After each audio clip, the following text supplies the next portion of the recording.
Presentation. So if you will, welcome Professor Brian McNeece. Thank you, Brian. Is your microphone on? Let's see, is it on? Yeah, there. Is that a decent volume or? Okay, so I have a few notes because my mind is like a steel sieve, you know, everything leaks out. And just a little background, I'm not a historian, I'm just kind of a hobbyist. I'm a retired English professor from Imperial Valley College, and I was also a dean for a while, but that was a lot more work. So I've always been fascinated by the history of Imperial Valley. I think it's just an amazing story. There's a lot of drama in it. There's a lot of foolishness in it, politics, personalities, and in the end, as we see, it was because, and this is my thesis, that it was because of the people of the Imperial Valley that Hoover Dam was built.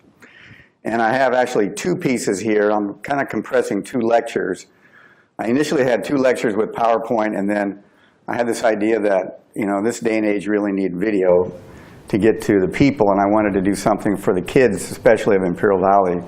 Most people don't know the history of Imperial Valley. So I petitioned for the IID to fund a 19-minute video that would be suitable for middle school and above.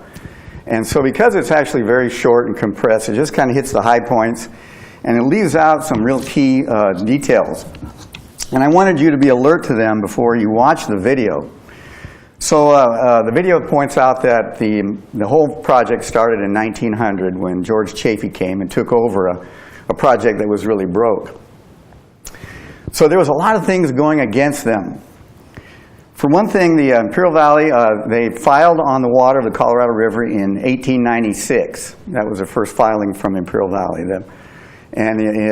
California respected a prior appropriation as a right to the river, and this law came out through the actual mining industry up north, that you could divert water out of its bed into a place remote from it, and once you did that, that was your water, so you'd be first in line after that.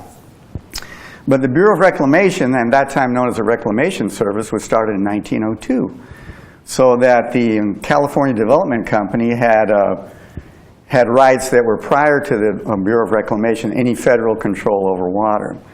So the federal folks, they didn't like that, and there seemed to be a lot of enmity and hostility between the federal government and the California Development Company, a small band of private individuals. So they actually tried to stymie them in many ways. One was that the Department of the Army was in charge of navigable rivers. And so the Department of the Army at one point ruled that the Colorado River, being a navigable river, could not be diverted. But they had already diverted it. So that was a problem.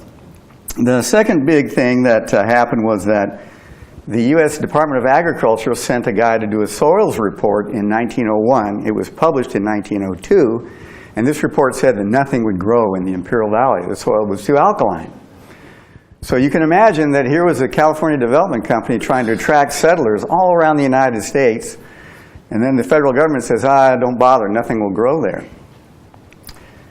Hard to get investors with that kind of environment. And the third thing was that the history of the surveying in the Imperial Valley was kind of a comedy of errors. And I was just telling Bob that I just recently learned more of the details. The first survey was in 1854, and the fellow that did the survey was a West Point graduate. All the West Point graduates in those days that were engineers were also surveyors.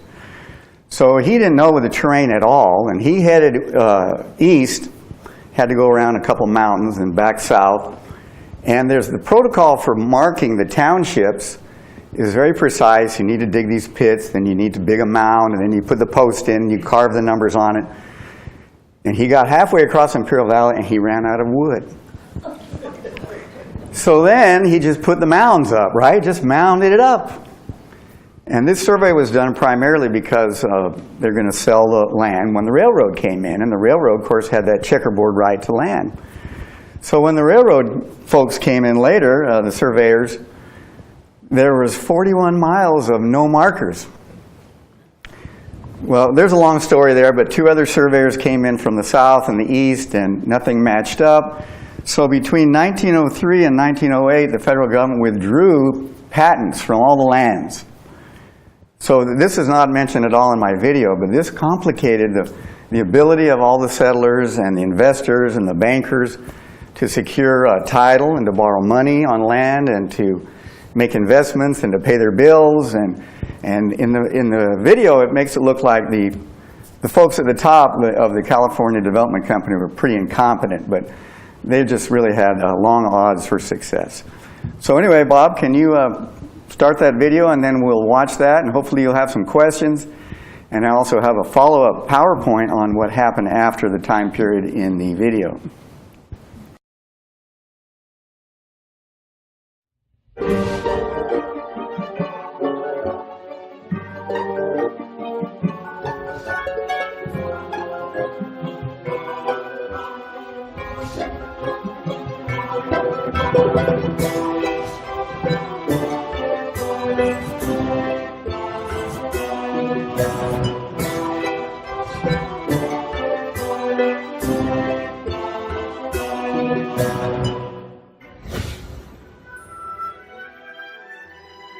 Today, Imperial Valley is home to some of the most productive land in the world, where farmers grow 80% of America's winter vegetables and enough lettuce to serve a salad to 1/3 of the world's population. Yet, in 1900, the Imperial Valley was an empty, dry desert. Before the water came, Imperial Valley was known as the Devil's Pass. 49ers on their way to the gold rush took their chances through the barren terrain. Many left their possessions on the trail when the water ran out between wells. They and their animals sometimes died of thirst. But a few visionaries saw that the Colorado River could be diverted into the desert and onto fertile land to grow food for millions. Starting 1,400 miles north in Wyoming and Colorado, the river had carved out the Grand Canyon, carrying with it millions of tons of silt, or fine dirt. As the river meandered, it left that dirt in what would be known as the Imperial Valley, depositing earth from the Grand Canyon, layer upon layer. Wherever the river touched the rich earth, dense plant growth sprang to life. In 1849, one prospector, a doctor named Oliver Wozencraft, saw that this dry, empty desert had once been filled with a massive lake. Wozencraft envisioned that the swirling waters of the Colorado River could be returned to their ancient home to transform this desert into a garden oasis. For 38 years, Wozencraft worked tirelessly to get the government's permission to bring water to the desert. But the Civil War and its aftermath demanded Congress's attention. Wozencraft and his dream both withered away. He died broke in 1887. Just as Wozencraft was beginning his quest, a geologist named William Blake joined an expedition to survey the West for a possible railroad route. Blake confirmed that the wandering Colorado River had spilled over into the desert and formed a mammoth lake that he named Lake Cahuilla for the native people he met there.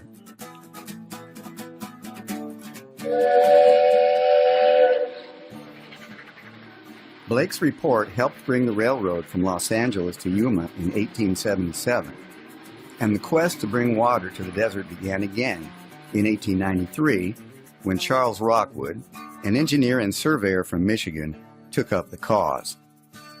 He met William T. Heffernan, an Army doctor in Yuma, Arizona, who invested money to keep the project alive. In that time, to get the right to take water from a river, you simply had to post your claim at the spot on the riverbank where you would divert the water, stating how much water you would use. Heffernan himself posted the claim and took trains to Los Angeles and San Diego to record it at the courthouse. You then had 60 days to prove your claim, that is, actually use the water, or the claim expired. So while Rockwood tried to raise money for the project, Heffernan and others went back to that riverbank over and over again. The Imperial Valley's rights to the most water on the Colorado River started with those postings on the riverbank. But channeling the river water back into the desert would not be easy. They would need lots of money.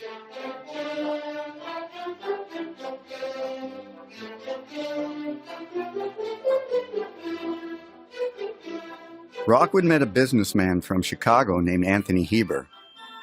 Together, Rockwood, Heffernan, and Heber formed the California Development Company in New Jersey in 1896. They needed about $40 million in today's money to build a canal across the river's delta and the desert to Imperial Valley farmland. Because high sand dunes blocked the route in California, Rockwood planned to channel water into Mexico for 42 miles and then back into the Imperial Valley near Calexico, California, a total distance of 60 miles. But who would invest their money in such a scheme? To carry water many miles through a foreign country into a dry desert, hot as a furnace. Rockwood took trains to Chicago, New York, and Mexico City trying to raise money. And he took steamships to London and Scotland 3 times with no luck. The worldwide financial panic of 1893, the deaths of potential investors, and the War of 1898 ruined their hopes again and again.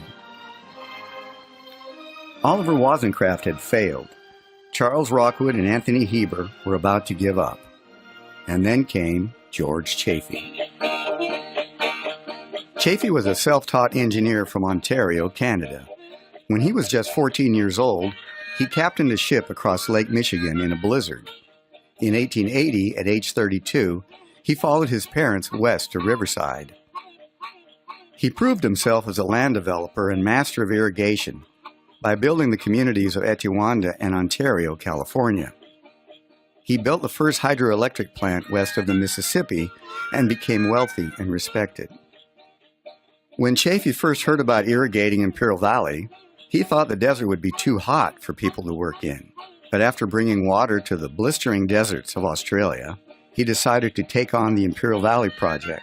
With a Native American guide, Chaffee spent 3 weeks walking the route the water would take through Mexico. Satisfied that the idea would work, Chaffee signed a contract in April of 1900 to take over Rockwood and Heber's California Development Company. Based on his reputation alone, Chaffee found funding, bought a dredger, and cut a canal from the Colorado River into a natural overflow channel known as the Alamo River. With these few resources and a little dynamite,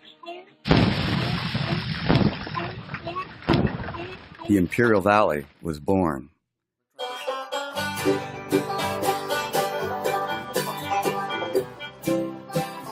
What Rockwood couldn't do in 7 years, Chaffee accomplished in a few months. Water came to the Imperial Valley in June of 1901, and Chaffee did it for $100,000. He built a temporary wooden control gate, and the water began to flow. Farmers grew crops where no crops had ever been grown before. And townsfolk came too, merchants, bankers, teachers, newspapermen, and mule-drawn wagons with supplies. The California Development Company was in full swing from its headquarters in Calexico. Imperial Valley made news across the nation, and George Chaffee held a tour for reporters to see how the desert was blooming.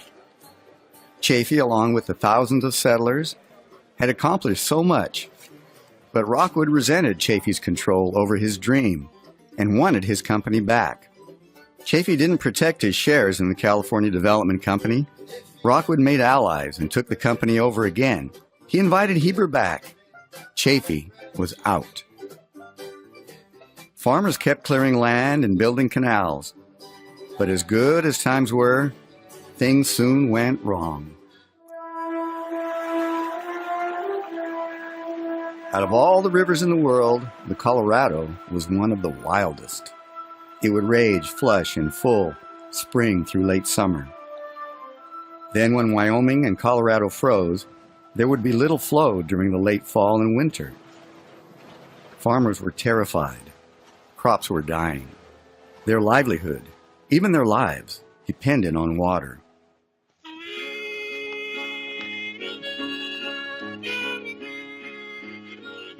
Because Chaffee's Gate was set above the river's winter level, Rockwood cut a ditch from the river into the intake canal, first in the United States and the second year in Mexico. Then in the spring, just before the snowmelt floods came, the cut would be filled in and the water would again come through Chaffee's Gate. That worked for 2 winters, Then everything went terribly wrong for the California Development Company, and Charlie Rockwood ran into another spell of very bad luck. In the fall of 1904, Rockwood cut another ditch, thinking that, like before, he could close the cut with an earthen dam before the high water of spring snowmelt. Rockwood didn't count on Mother Nature having a temper tantrum.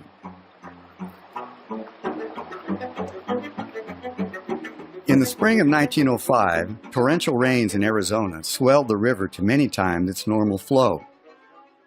The river overflowed its bed into Rockwood's small ditch, pushing its way downhill to the west and widening the gap like a hungry, earth-devouring giant. The Colorado River had abandoned its normal course and poured into the Imperial Valley, as it had done many times in ages past. Attempting to fill the widening breach, the California Development Company drove piles through bundles of arrowweed or cachanilla woven by hundreds of Pima, Papago, Cucapa, Maricopa, and Yuma Indians, followed by 10,000 sandbags. But the currents just carried them away. Some settlers lost their homes or found themselves surrounded by water. Others watched as their houses just crumbled into the New River flood channel. Rockwood tried again in June, but by then the river was running at 8 times its average flow, and the engineers and Native American workers were no match for this insistent force of nature. Their makeshift dam was swept away. As spring turned into summer, the California Development Company had to give up. They had barely enough money to keep the water flowing to the farmers, so Edward Harriman, owner of the Southern Pacific Railroad, invested $200,000 to make the repairs. Engineers came from all over the world to marvel at this gargantuan engineering disaster.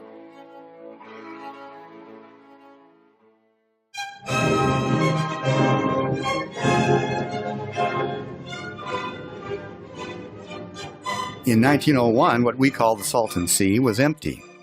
It was last filled in the 1700s. When water for agriculture first arrived, there was actually a business harvesting salt from the empty Salton sink.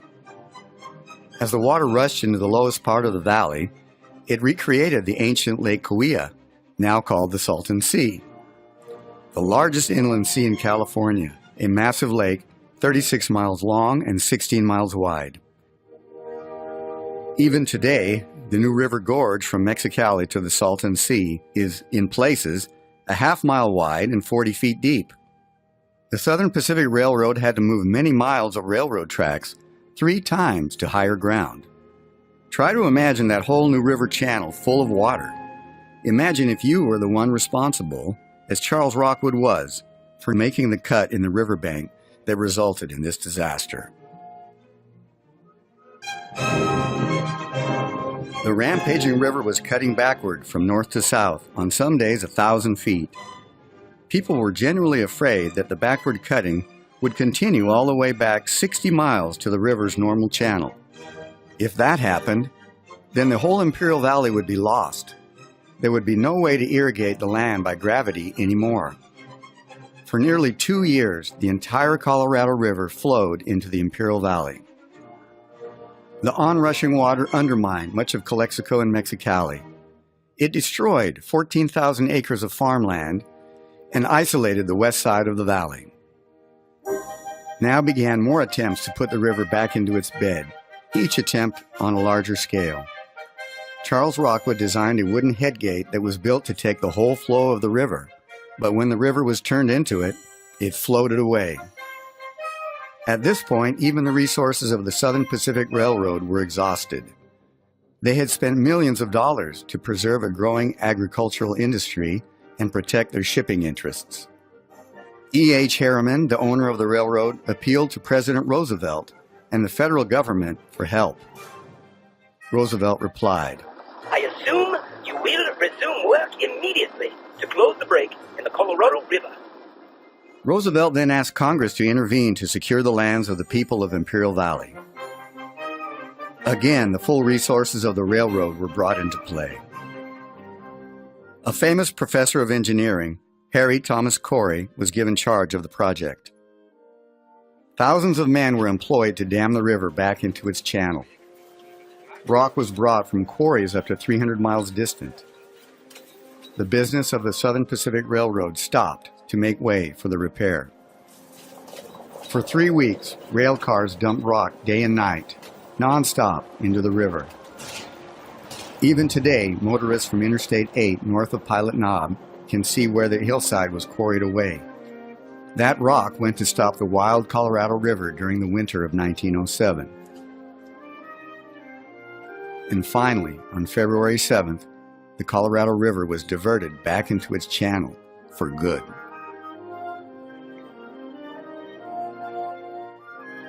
The flows in the new river quickly dropped.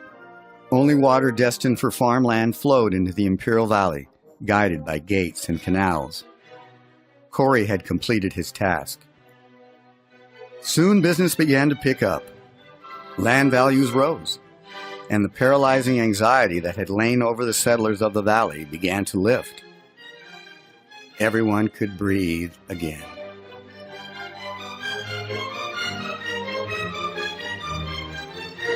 After the break in the river was finally closed, the California Development Company declared bankruptcy. The Southern Pacific Railroad took over its water delivery system. Chaffee had long ago left the Imperial Valley. Heber had moved on. He died in a hotel fire in 1906. Corey stayed on for 2 more years, supervising the irrigation system and building levees in Mexico. Rockwood, the one who had dreamed of the largest irrigation project in the world, left in 1905, but kept the valley in his heart. He returned some years later, again as engineer of the water system. The Imperial Valley needed one more David to tame the Goliath that was the river. John Morton Eshelman, a bright young attorney, came to El Centro for tuberculosis in 1905. He stayed in the valley long enough to form the Imperial Irrigation District in 1911, which took over the water system from the railroad.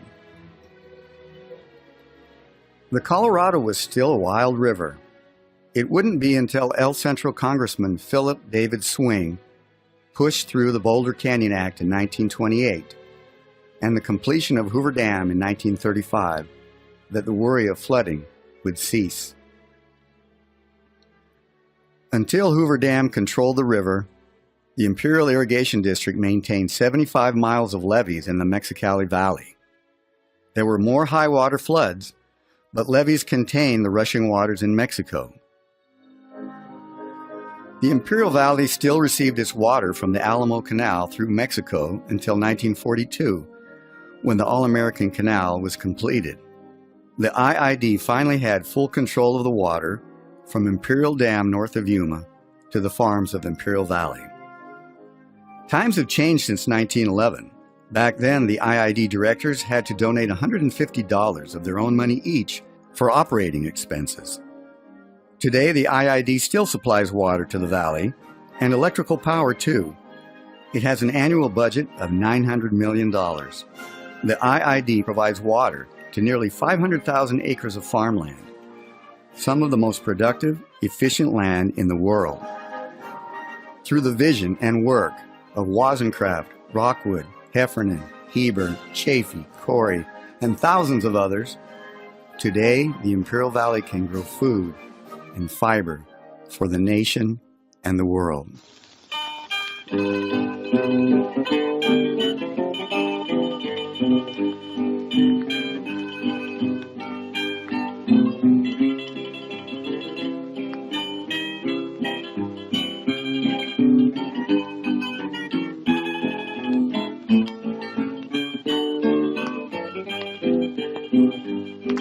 I wonder how the old folks are at home.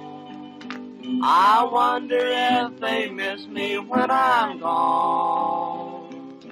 I wonder if they pray for the boy who went away and left their dear old parents all alone. You could hear the cattle lowing in the lane. You could almost see the fields of bluegrass grain. You could almost hear them cry as they kissed their boy goodbye. I wonder how the old folks are at home.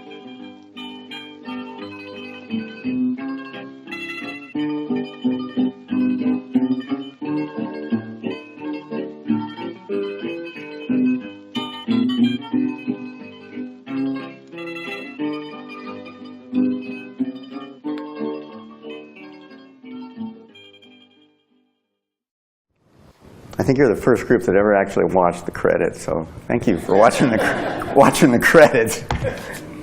Okay, you have any questions on that part of it, or comments? Or? Oh, thank you. And actually, I'd give so much credit to Conveyor Group and Hecmar Gomez especially, who did they picked all the music, and they did all the video footage. I just got all the still shots and wrote the script. But, yeah. Did the San Francisco 1906 earthquake have any effect on repairs? That's a real good question, and it didn't. In fact, that was huge that Harriman, because actually this was right when he had to decide. I think it was April 16th, 1906. That was right when the flood was really full speed ahead with the whole river going in the Imperial Valley. And so Harriman had to decide, what are you going to do? Are you going to try to fix it, or are you going to just put all your efforts on? That was his headquarters in San Francisco, and so he said, no, fix it. So they went ahead and put in a whole lot more money into that, and they started diverting freight traffic so that the Imperial Valley could be repaired. So really, E.H. Harriman saved the Imperial Valley. What happened to the downstream when the Colorado River diverted into the Imperial Valley? What happened to the people downstream that depended on the river water? There weren't really any people down there. Well, like the Cocopa Indians were there, and that's a good question. Nobody's ever talked about that, but there was 5 actual overflow rivers south of the border. The Alamo was just the most northerly one. There was the Abeja, the Pescaderos, the Paredones. I don't know what other ones there were, but remember, the Delta was huge. It was one of the richest foliaged areas of river delta anywhere. It was like 3,000 square miles. So that 16 months is really the diversion time. I think it didn't really damage it that much. It was leakage. Yes, right. There was still plenty of water underground. I don't know if you heard about the pulse flow that they did last year in March. So because of the earthquake in Mexico in 2010, Mexico couldn't use their allotment, so they're allowed to store water in Lake Mead. It's a special minute from the International Boundary and Water Commission. So they decided that they were going to, there's a big movement to try to restore the delta a little bit, because it's dead now. There's no delta anymore. So they put 104,000 acre-feet of water in 3 weeks down to the Gulf again, and it's just huge success in regenerating the area along the river where it flowed. And so they think they only need to do that every 5 years to keep it all alive. So I think the 16 months that the full Colorado River went into the Imperial Valley and not down to the Sea of Cortez, it didn't really damage the delta very much. Brian, in 1903, 1904, the farmers down there threatened suit against the California Development Company because they wanted more water off the Colorado River. Was that suit against Chaffee and Trying to remember my dates. Chaffee was gone in 1902. He was long gone. So what they wanted was to irrigate more of the land east, on the east side, so they wanted to put in a new canal called the Highline Canal. And that actually came later. They were really unhappy, though. They wanted the federal government to buy the company. I'm trying to get my facts straight, because in fact Heber was negotiating with the farmers, and they were petitioning the government to buy the company, and Heber was trying to sell it for $3 million. And so there was a big debate in the paper about how that was going to happen, and the Reclamation Service says, no, that's way too much, and Heber was irate. And then it was only 2 months later that the flood got spreading out. So that's when Rockwood negotiated with Harriman to sell him basically a majority interest in the company for $200,000. So it went from $3 million to $200,000 basically in a few months. So yeah, there was a big problem because there wasn't really a reliable supply of water. And you can see that their works, their irrigation works were very rudimentary. And that last cut, there was no gate at all. And some of that comes from the problems they didn't have permission to cut in the United States from the Army of the Department of the Army. So that's why they actually cut in Mexico. They didn't have permission in the United States. Yeah, I understand that before the diversion, the steamship traffic actually went up the Colorado. How far did ships go up the Colorado? Well, there's a story of Christmas Ives, that was his name. It was in 1857, and he took a steamship all the way up to Black Canyon. But the regular traffic was just for the mines along the lower Colorado River up to Palo Verde, basically. There was some gold mines along there, so there was regular flat-bottom steamship travel up to Palo Verde, basically, regularly. When Harriman sold the right to water development rights to the IID, how was that transaction done?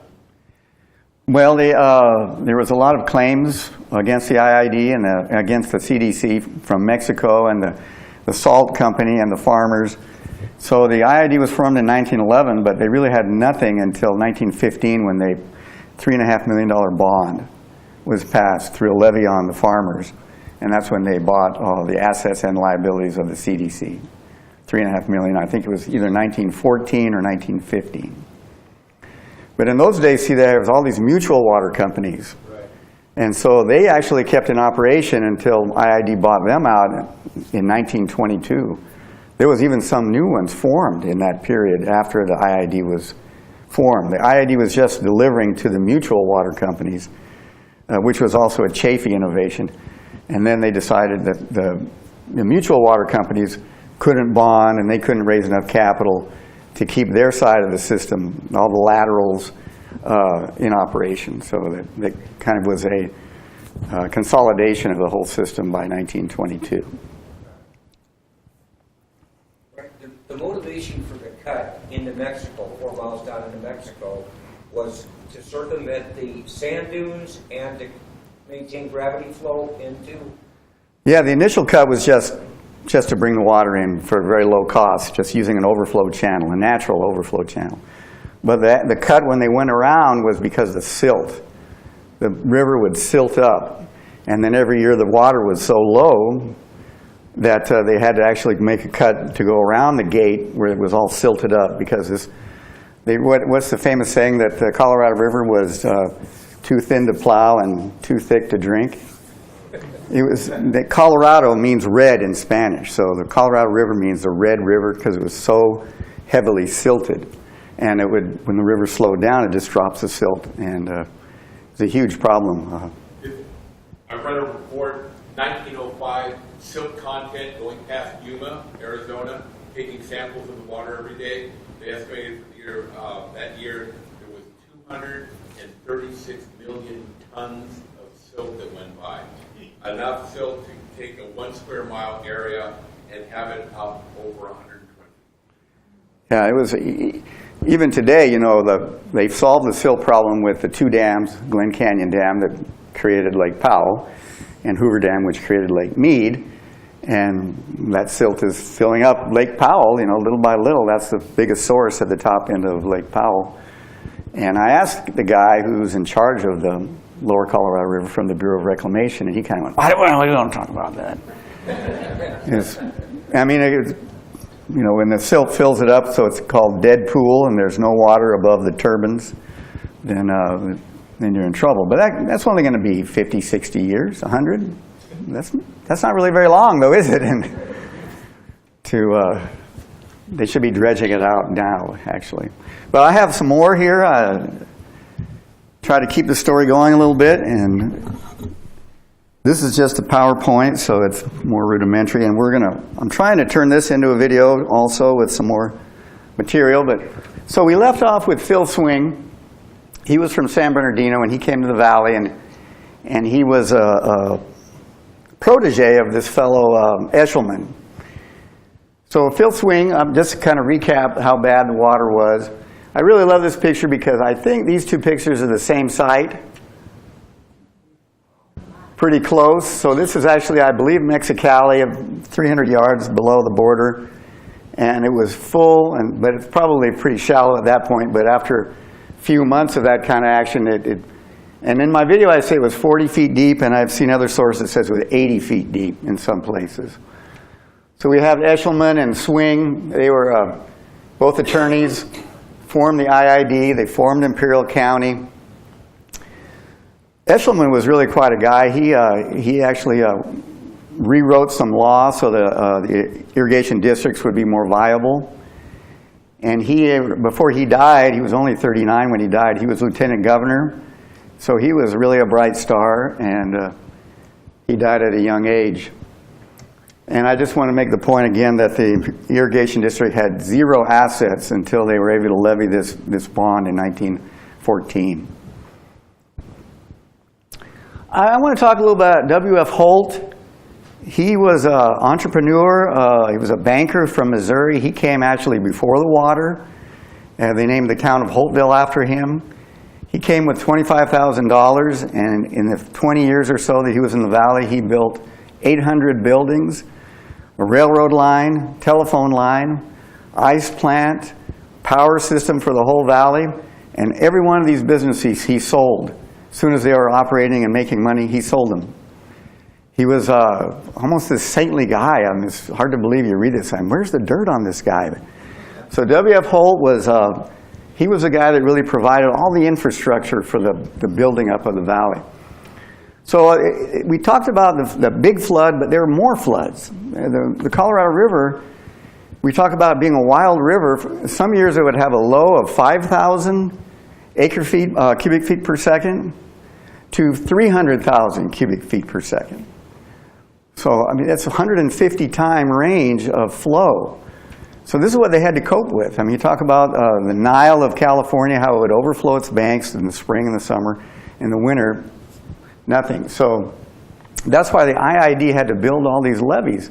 They had a system of levees. So if it break through one, then the next one would stop it. So they had floods in 1911, 1915, 1922, 1926. And so the worry was constant. Here's the actual Chaffee Gate that's silted up, and the water is actually coming in behind it from the left from the right going to the left. We saw this picture in the video. There is a little bit of water you can see right here. That's the Colorado River right there. So no water. This is the same Colorado River, and this is interesting to see these towers. And what they would do is they would build a weir, or like a really low dam, 5 or 6 feet high, that was south of the gate, and then that would back the water up so it would go through the gate. They did that every year until they built the dam in 1935. They had to do that every year. Put in a brush dam. At first it was a rock dam, but when they did that, the city of Yuma sued them because when they backed the water up, it would flood Yuma lands and cause them problems. But here's Chaffee Gate that shows the water level down and the water level up. There's Rockwood Gate. And by the way, Rockwood Gate is still there. You can walk across it. We talked about the group of farmers wanted to get an All-American Canal early on, also to bring in more land. Having a canal in Mexico created so many problems. There was a revolution in 1911. Every time you took something in, they charged you a tax. We had to maintain the levees. We had a Mexican company, an American company juggling the money. The water delivery system was a lot more complicated. Could irrigate more land, and also there was a huge seepage loss in the river, Alamo River. Mark Rose was the first guy that wanted an All-American Canal and tried to do something about it. He owned land on the East Mesa and Imperial Valley, so he himself organized a water district and went to Washington on his own and was going to get the government to build a canal for $30 million. but the farmers would have to pay that back, and they weren't really ready for that. So this was these are tents of the Army along the border in 1911. They were sent to protect the works, the waterworks of the Imperial Irrigation District in Mexico from the rebels. That was a spectator sport, the revolution. The women would go down to the border and watch. And this is the American side, there's a fence. And so there's the Americans, there's the Mexicans on the border. It wasn't all fun and games. People died. There was about 500 revolutionaries, insurrectionists, trying to take over Mexicali in 1911. You wouldn't know it today, but the Imperial Valley had lots of rail cars with rock ready to protect their levee system. All right, so then we start the process with the IID started sending folks to Washington to try to get money and try to promote the Hoover Dam and an all-American canal. Their first idea was all we want is an all-American canal. But so they sent Phil Swing, and he wrote a bill for Kettner. If you go to San Diego, there's a Kettner Boulevard downtown. He was a congressman. And when he got to Washington, though, they said, wait a minute, let's check out this river. This is a lot more important than just you guys. So they wrote another bill that authorized a survey, and it was going to be a report called Imperial Valley and Its Problems. So again, it's fascinating to me that the whole impetus of what became the Hoover Dam was the Imperial Valley and its problems. So Philip David Swing went to Congress and he wrote the bill in 1922, and he submitted this bill to Congress 4 times. That's every 2 years. And I'm going to kind of skip this, but there began this debate on the West Coast about, and this debate comes with us to today, what is the government's role in water and power distribution? Shouldn't the users of the water and power pay their way for their own power and for their own water? So it was really interesting because, I'll get to this in a second, because Herbert Hoover was the Secretary of Commerce, and Herbert Hoover was always against Phil Swing's proposal. He wanted a low dam. He wanted no government involved in power production, and he wanted the farmers to pay for it. So this is like one wing of the Republican Party. The other wing was the progressive wing, which was Hiram Johnson was the well, he became governor of California later, but he was senator. He was governor first and then senator. He wanted the government to get in and build the dam, high dam, and provide the power, and then the government would sell that to people, which was what resulted. Meanwhile, on the sidelines, we have Harry Chandler. Now, Harry Chandler he married the daughter of Harrison Gray Otis, who was the owner of the LA Times and a lot of other stuff in LA. Harrison Gray Otis had bought the entire Mexicali Valley in 1896. 850,000 acres. That's the entire Mexicali Valley, the entire delta of the Colorado River below the border. And then he also bought 40,000 acres in the Imperial Valley. Not himself by himself, but he had a consortium of people. He has a great story that I like to tell, that he went to Dartmouth, and he, on a bet, he dove into a vat of frozen starch. And he caught pneumonia, and he had to drop out of school, and so he went west looking for warm weather, and he arrived in LA sick, and he had such a hacking cough that he got kicked out of all these boarding houses. So one day he's walking down the street, and he looks in this window, and he sees a picture of himself on a poster, because he was a child model. He was like a handsome guy, right? He was a child model, and he sees a picture of himself in an advertisement, and he's going, oh, my God. So he pulls himself up by his bootstraps. He gets a job delivering citrus. So he was pulling a wagon through the citrus orchard, and he finds out, oh, I can deliver newspapers too. So he's got a little delivery. He caught the eye of Harrison Gray Otis, and he married his daughter, and he became the owner of the LA Times and a lot of other things. So now he's in Mexico. He owns 850,000 acres. And through the deal with the California Development Company and later the IID, he gets all the water he can use for free. Does he want an all-American canal? No, he doesn't want. So he starts lobbying against it, under the table through kind of sham organizations. And so he was the thorn in the side of Phil Swing for many years. There's Phil on his horse, handsome guy. Phil Swing is actually a character in a fictional account called Silt. Silt was written by Otis Todd, who was the newspaper publisher. And in the book, his name is Phil Daring. And he stutters in the book. So he stutters in the book, and he saves everyone, of course. But he was a president of the debate team at Stanford. So he was a very accomplished speaker, and he was a very successful congressman. And it's funny that they call him Phil Daring. The other thing that got in Phil Swing's way is that he was a dry Republican. I remember Prohibition was going, and he was teetotaler, didn't drink, and he thought that Imperial Valley should be dry. But Mexicali started making money off the vice industry. The largest gambling house in the world, the Owl Theater, right across the border. So Phil Swing decided that he was going to put a curfew in people crossing the border, that if they came back across the border after 9 p.m., they would have to spend the night in jail. So there was a lot of people who didn't like that, these vice guys.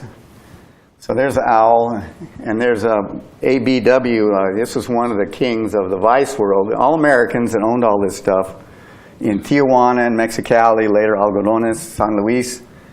They were making a lot of money, and so they also opposed anything Swing did. They tried to defeat him in the election. He had to run for election 5 times. So he had people coming at him from all sides. Harry Chandler, the ABW syndicate in Mexico, and Herbert Hoover, who was trying to undermine his idea of this dam. But he had some support.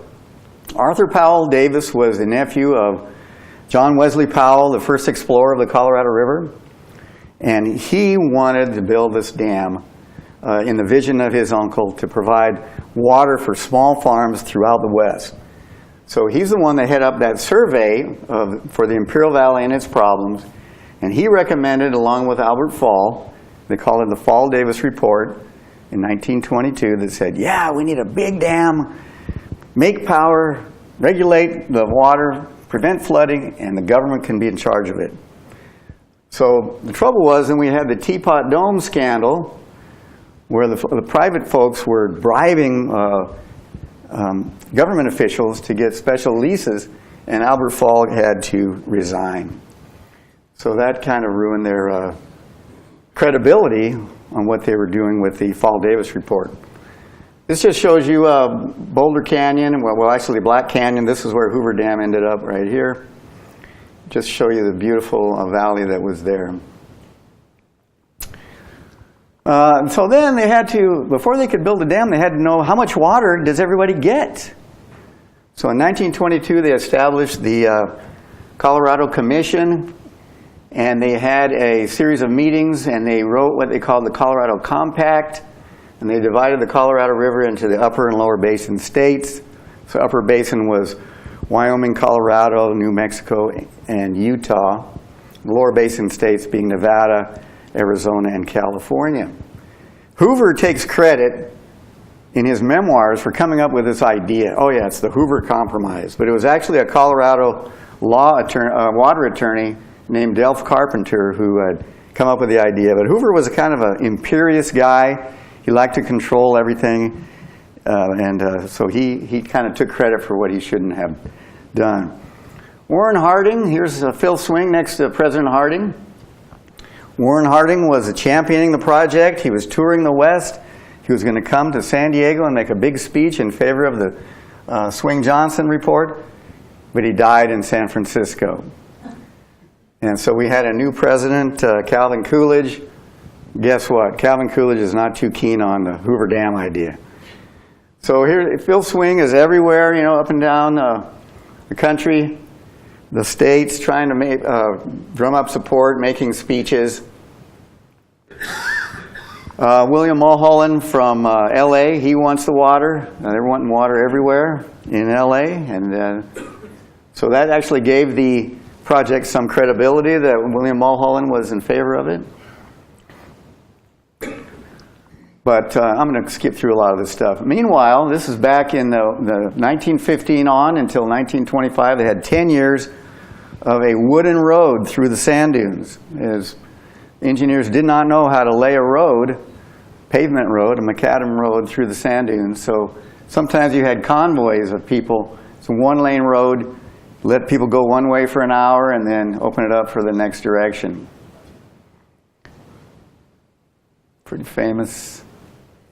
So I'm going to skip some of these. This is the bonding power I told you about. So this is when they bought CDC and then built some of these other things, improvements down south. And then in 1922, they purchased all the water companies. So that's about $20 million that the citizens of Imperial County approved on themselves to preserve their project. It's a big headgate down about 30 miles south of the border, owned and operated by the IID. This is kind of a funny story here. Ockerson, he was a colonel, he was an engineer, he was a colonel, and he came, the federal government finally said, okay, we'll invest a little money to protect you. I think this is, what is it, 1910, right? 1910. And Ockerson went down and says, oh yeah, I'll build a levee, we'll take care of it. We're the government, we're the Army Corps of Engineers, no problem. Piece of cake. So he goes down there, and in about 3 months of work, we're almost done. Here comes a flood. It wiped it all out. So they kind of retreated and started thinking again. And anyway, they went back and finished it the next year. But again, it cost 3 times their original estimate. People are after Phil Swing. He had worked for the IID a little bit while he was a congressman, and he got paid $708. So they were going to actually strip him of all his committee duties. They were going to put him in jail for this conflict of interest. It broke the law. And anyway, he was exonerated. He returned the check. He was exonerated. 2 years later, he went back and got his money again. Yeah, okay. The new Secretary of the Interior opposed the bill, but he came around later. I'm gonna skip this. So there's Phil Swing. I haven't mentioned Hiram Johnson. This was a Swing-Johnson bill. Last week's election, when you got to vote for all those propositions, I think, how many of them were there? Like 16? 17? Well, you can blame that all on Hiram Johnson. He's the one that put the initiative process into place in California law. He was progressive governor of California, a very pugnacious guy, right? And he was a senator that was partnered up with Phil Swing, but he didn't do anything for the first many years until finally things came to a head, because every time Phil Swing would submit this bill, it would die in committee. Okay, and then it finally got into 26, it got out of the committee, and then it was in the Rules Committee, and finally then there was all these filibusters. The Arizona Senator Ashurst and also Hayden would filibuster because Arizona was really always very wary of California, and rightly so. Arizona didn't have the infrastructure, they didn't have the population, and they said, California's going to take all the water, which they tried to do. And so Arizona was constantly the obstructionist. They wouldn't approve the Colorado Compact. They sued all the way from the 50s to the 60s to establish how much water they were to do. And so they kind of blocked this thing for many years, Arizona did. So there's Henry Ashurst, and he was a kind of a colorful character. He loved words, and he's just very ornate, flowery speaker. So this is where it gets really interesting.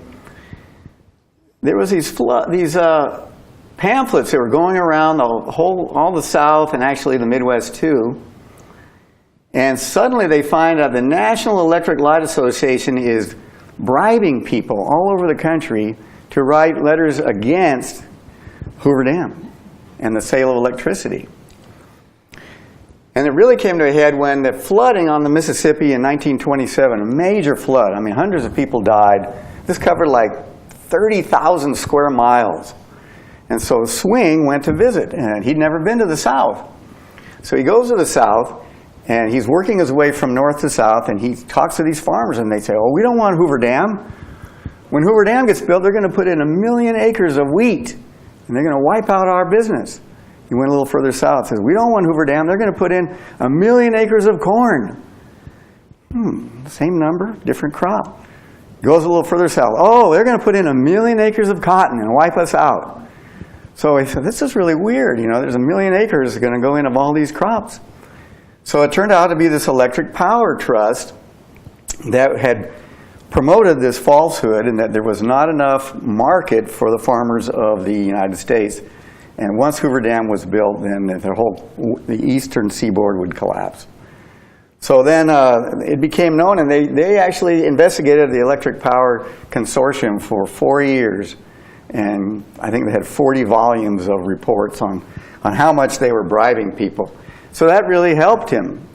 The two ways that the flood of Mississippi made the congressmen on the East Coast aware of the power and danger of flooding on the West, and also that the electric power industry was discredited. So this shows you Black Canyon, where the dam was going to go in. There was one final setback, and that's when St. Francis Dam, north of LA, collapsed. Killed actually 425 people.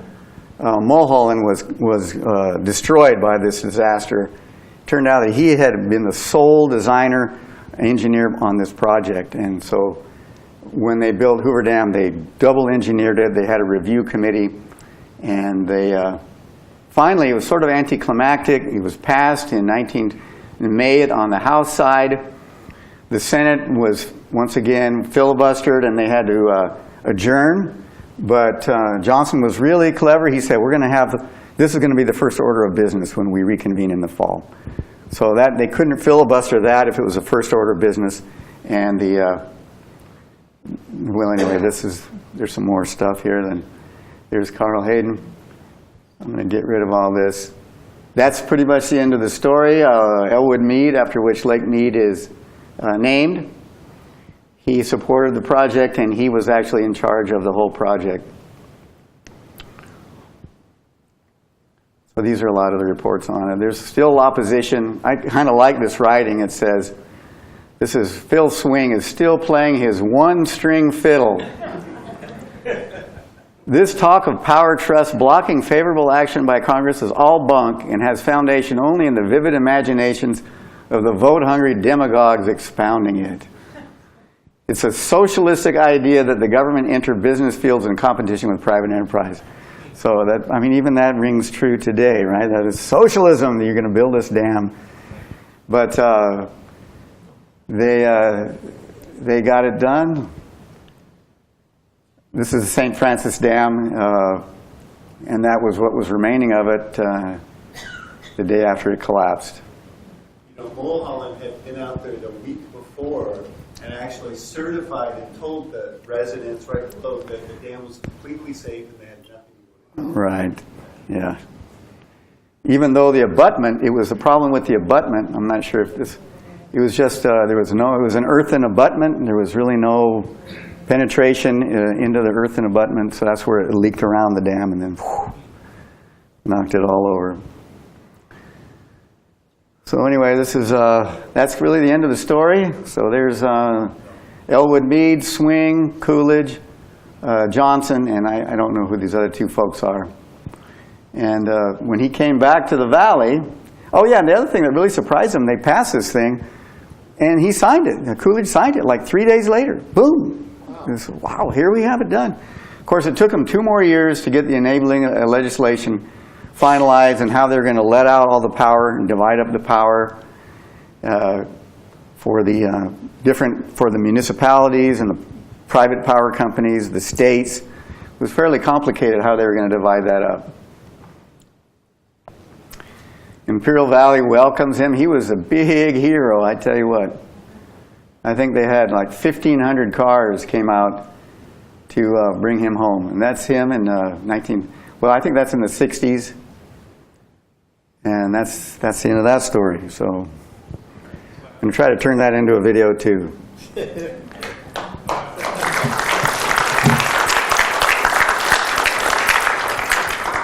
Any comments or questions from this one, sir? How far west is the distribution of water